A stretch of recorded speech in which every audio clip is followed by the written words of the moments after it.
Ayan yung tuyo natin. Madami-dami din yan. Tapos butter. Tapos kamatis. Ayan, garlic, ginger, at saka sibuyas. Ayan. Mag-try na tayo magprito ng tuyo ng makarami. Next batch. Third batch.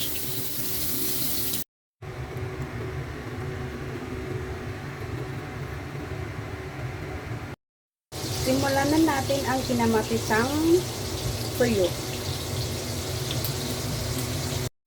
Ayan. Nilagyan ko na yan ng butter. Next, ginger and garlic.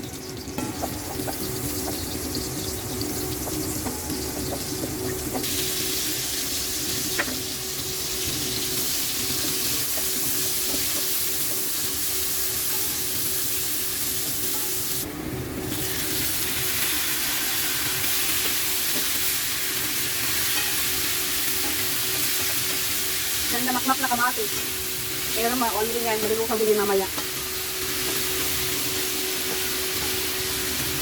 Pepper. Chicken powder.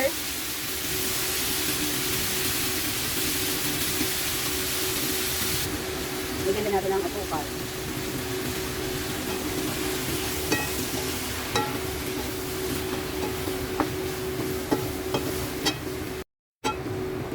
Ayan na ang tuyo natin.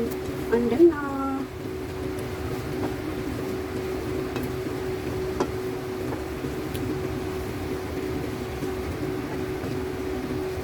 Ito lang yung handa namin sa birthday ko.